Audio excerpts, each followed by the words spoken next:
I remember a black friend that I had while I was living in Orlando. She's a black friend for the purposes of this story, but I otherwise only remember her as a friend. She grew up in a poor neighborhood. Her family couldn't have been closer. She grew up with both her father and mother in the home. Her mother was a big, happy, loving woman. Her father, as I recall him, was a small, quiet man. He was frail and walked with a cane. The family was active in the church. Their religious beliefs were an important part of their lives. My friend graduated from college and got a job as an accounts payable manager. She worked for a manufacturer of lawn and garden products. After a year, she got her brother a job in the warehouse. Both brother and sister were reliable and hardworking. They were held in high esteem by management and well-liked by coworkers. I came to admire my friend. I can't explain the specific reasons that I admired her mostly, because it would mean sharing personal details of her life. But I can say that she was a happy and confident young woman. Nothing could bother her. I knew her for 11 years. I lost contact with her after I moved to Gainesville. I recently found her and her brother on Facebook. Most of the photos in their photo album were taken at church activities. The brother posted a photo of his 2 small granddaughters. They looked like angels. This was a conservative family that succeeded by focusing their attention on family, religion, and education.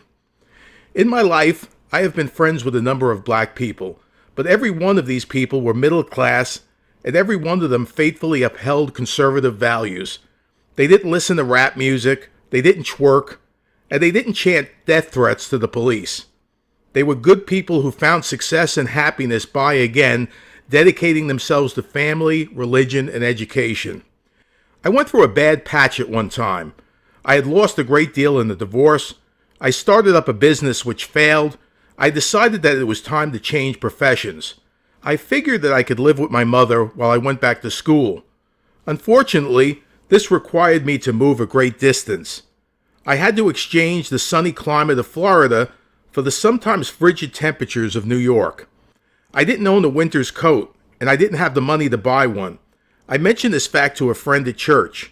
He must have told someone else about our conversation because word of my circumstances reached others in the congregation. I was approached at the church by an old black man. I had spoken to this man before, but I didn't know his name. It was a large congregation, and I didn't know the name of most people. The man handed me a winter coat. "I don't need this anymore," he said. "I heard you could use it." This man was one of the black people that I have known. He was kind and generous. He was my Christian brother. I still have the coat. It is a good, warm coat. It means a lot to me. I have never been friends with the type of black person who would join the Black Lives Matter movement and spew hatred of white people. I have no room in my life for them. I didn't send my old Orlando friend a friend request because I didn't want to expose her to the racial animosity and anti-Christian propaganda that often fills my Facebook stream. We never talked about race. We were just 2 people who liked each other. Race had nothing to do with it. Facebook is not a place where a black man and a white man can remain friends. I recently had a falling out with a black friend on Facebook. I wrote something on Facebook about Obama that offended him.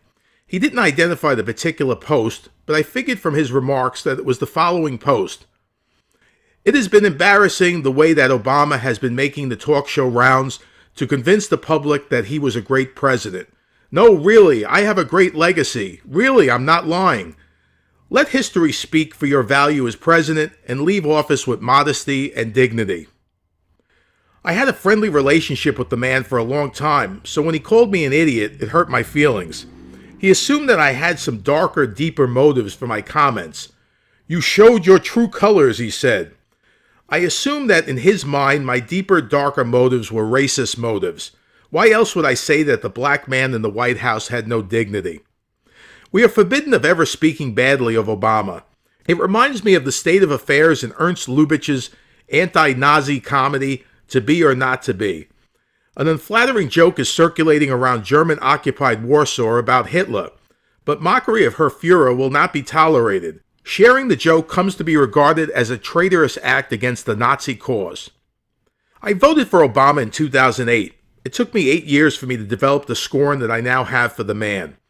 To start, I voted for him because he said that his economic team was going to hit the ground running with a foolproof plan to address the housing crisis.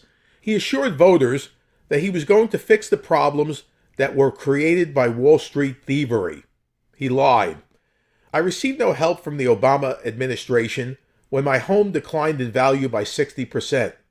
In the end, I had to sell my home in a short sale, and I lost a great deal of money. It was not money that I could afford to lose. But this was just the start.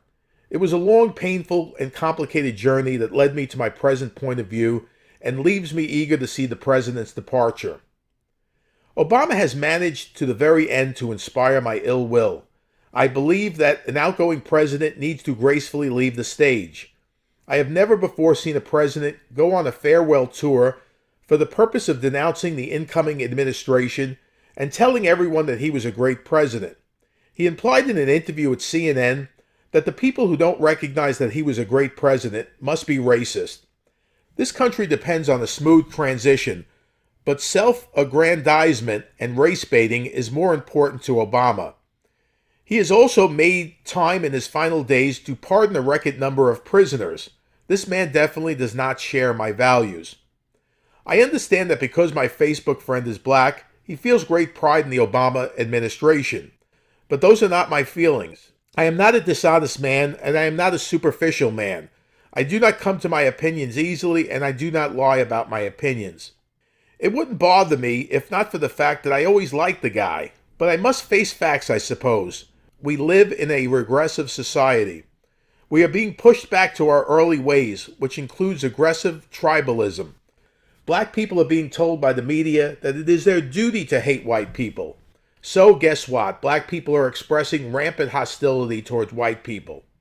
A black man believes that by saying I don't like Obama, I am admitting that every friendly sentiment that I expressed towards him was fake.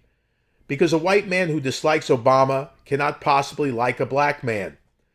This is the outcome of the us versus them propaganda that has become prevalent in today's world. What did I get from being friendly to this man? I was friendly because I liked the man.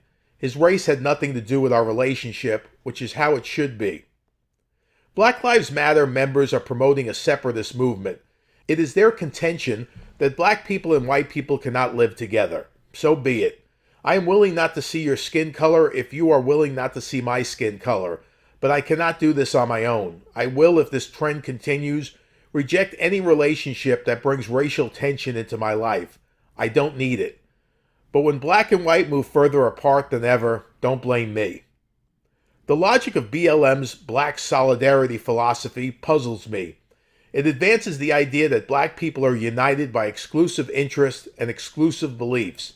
Men of the same color are in every respect one. One black man is every black man. Insisting that all black people think alike and act alike justifies prejudice against black people. It is counterproductive. The people whose dull senses are unable to perceive the true unseen God are quick to give praise to those false gods that blunder around in plain sight. I can no longer stomach the worship of Obama. After 8 years of Obama, millions of people want nothing more than to see him go away. But Obama is a narcissist who has vowed to stay in the public spotlight to promote political causes. He started out as a political activist, and that's all he will ever be. He was a saboteur, a hoaxer, and a shit stirrer who infiltrated the White House disguised as a president. He was never a real president. The explosion of racial hostilities is his only legacy. A friend of mine predicts that he will get a talk show. It's no wonder that people want to see him walk off into some backwoods and never be heard from again. I thank you for watching. Please click the like button below and subscribe to my channel.